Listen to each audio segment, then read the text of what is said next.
Hello and welcome to this video. My name is David Thorne. In this video I'm going to show you how to access files on removable volumes. And now this is all to do with the sandbox, but rather than just me explain it, I'm just going to do a demonstration straight away just to show you. So I've got a workspace here because we're going to create a few projects. So we're just going to say, and we want then initially we want to have a macOS command line tool, all right, and we're just going to call this sandbox CLI right here, and it's going to be Swift, do next, and we're going to add it to the workspace in here, and we'll go to there, and that adds it to this. And let's now add the next project, which is going to be a macOS application.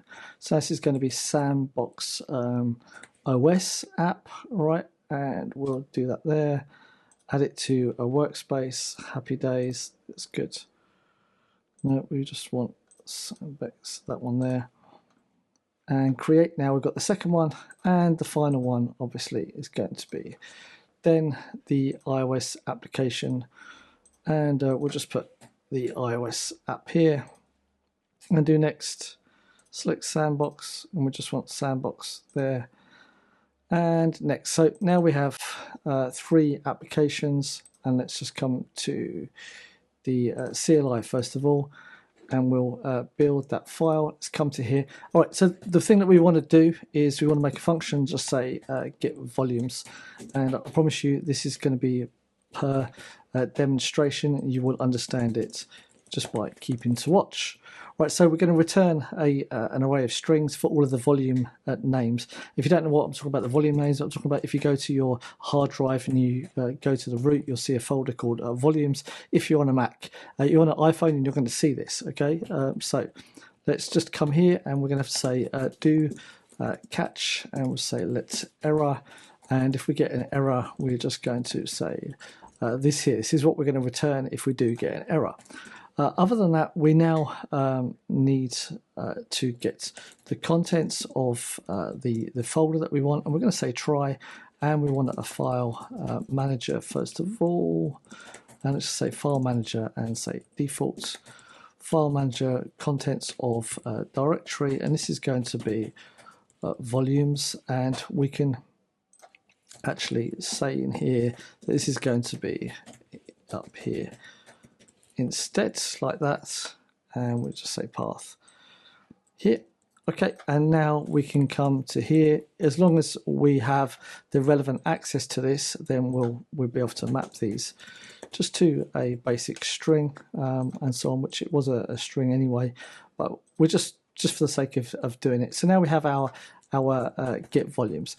And one thing I want to note in here, you see we don't have any plist in here, we don't have any entitlements file, don't have anything like that. And you can see in the sandbox iOS there is no entitlements file there either. Okay, so let's now just come down to the bottom, and we'll say print and get volumes here, and go from there and run this. Once it's up and running, you can see here the different volumes I've got. Now this WD 8 terabyte is a network one, and this main data is also network, and this is another hard drive I've got attached to it. This is also network as well, and this is a network share too. So these are all mounted volumes on my network or locally through USB. So what we're going to say next is try this, because we haven't received any like access permissions or anything like that so far, which is what we want. So we know we can access this without any extra permissions. Let's run get volumes. Oh yeah, so let's just remove that to make it a bit better. Okay, now let's run it again, and now you can see here we'd like to access files on a removable volume. And if we just say allow, you'll see all of the different folders that I've got with inside of that folder, all right, or with that the hard drive. Okay, so that's all well and good and interesting. So we can now copy this, because we're done on the CLI. The CLI basically just has all access to everything anyway. So let's come back over to our OS app instead, and we'll remove this, and let's just quickly create a list and this is going to be items, and in here it's going to be $0, sorry, and then here, whoops, going a bit too fast, and we're just going to say state var items empty string array, and we'll just make a empty one here, empty. All right, and then when this does shows, we can have a task and say items equal and get volumes, and we'll say volumes here initially, and we say ID is equal to self here. And now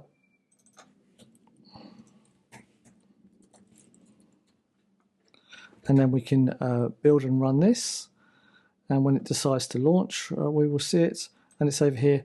And so you can see here that we get everything that we want without any additional work, okay?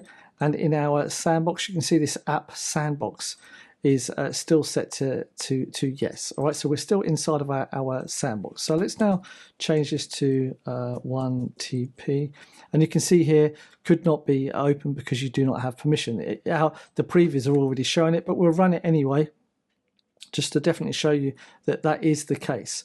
Let's now come to our sandbox and change this to be, let's change this now to be no, and come back to here.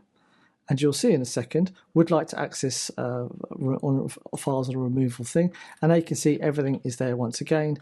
And if we come to then media, for example, whoops, media example, and you can see here is all of the files within inside of that, all right? So, and when we come back to here, you can see it's all fine. And when we go then main data, you can see it wants access once again. And once it's loaded, you can see all of the files that they're on the server as well, on the other server. Okay, so we come back to here. So this is now very interesting. So let's copy and paste this, and now come to the iOS application and paste it into there, and change this to the iOS application now, and we'll do it on the iPhone 15. And we'll just run and launch this application when it's ready to pop up. Just wait for it to run, and we're getting the obligatory message. And there you can see that we've got access. Now this is what's a bit silly right now, is that this is accessing the hard drive on my system. Okay, so what we actually have to do is we have to run in and install this onto my iPhone. All right, and I'll just start doing a bit of screen recording on my iPhone instead, and we will change this to my iPhone here, and we will now run it. And whilst it's running, you can nicely look at my spinning cursor to see that there is actually something moving on the screen. And what it is, I will place the iPhone here in the preview once it's running on my phone. Okay, and now you can see that there's the folder volumes doesn't exist, which is perfectly fine. So let's just say applications, all right, and change it to applications, and I'll run it again, and in a second you'll see it come up on the screen once it's ready. Still waiting for it to get ready, still waiting. You see the file applications couldn't be opened because you don't have permissions to view it. So you can see that we can't access this stuff. So let's now just have a quick look at what / brings us on the iPhone and see what we can actually access. And now there's other ways and means of getting around this with the plist, but there you can see applications, temp, dev, private library, var, system, etc., and so on, and core. So this is now the whole point of the sandbox.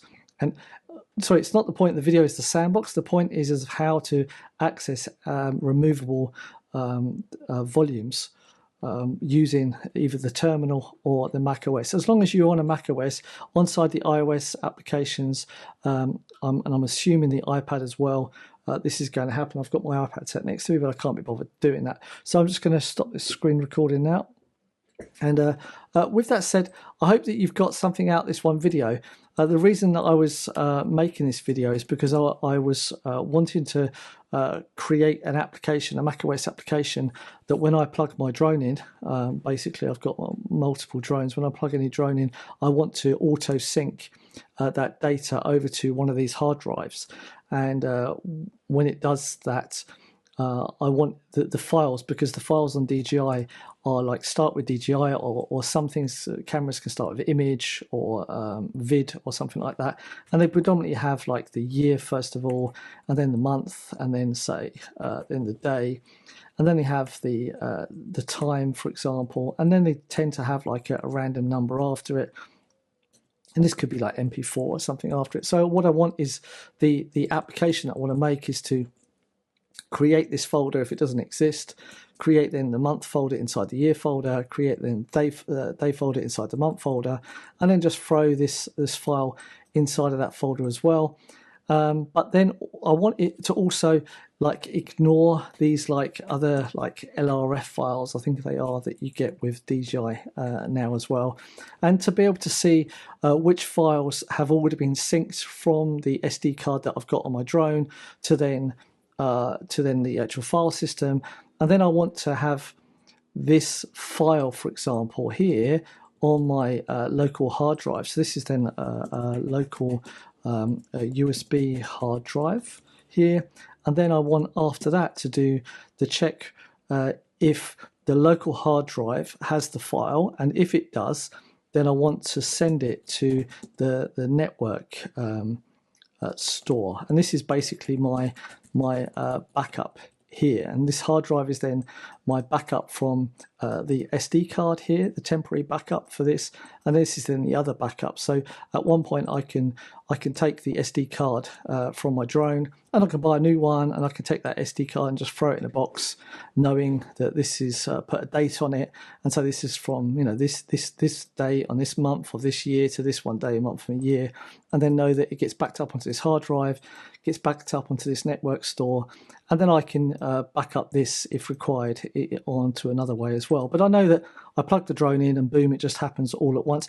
There are a couple of applications that kind of do this type of stuff, but hey, I like to do these things myself. So with that said, this is why I started to do this morning. And yeah, as soon as I did, I was then started thinking, okay, how can you do this? And then it's the app sandbox you have to say no to, because the thing is, this ChatGPT can get confusing sometimes, because ChatGPT starts talking about a whole bunch of other rubbish that you have to do. It does talk about the entitlements file, but it leads you down a whole rabbit hole of rubbish as well. So I just wanted to have this one video set out there to you, so you don't technically have to listen to a whole bunch of rubbish that ChatGPT gives you. And I love ChatGPT, but sometimes it can be so annoying to give you a definitive answer, and it gives you an outdated answer sometimes that just doesn't work. With that said, I hope that you've got something out of this one video. I hope I've managed to pass my knowledge of today on to you, and I hope that you will not have this problem in the future, because my video is going to be there straight away for you. Don't forget to like, subscribe, share, and do all of the other social media things out there that you can do to this one video. And if you've got any questions, feedback, or concerns, then let's start a conversation in the comment section down below. Thank you very much for watching. My name's David Thorne, and I'll see you in the next video. Ciao, ciao, and goodbye.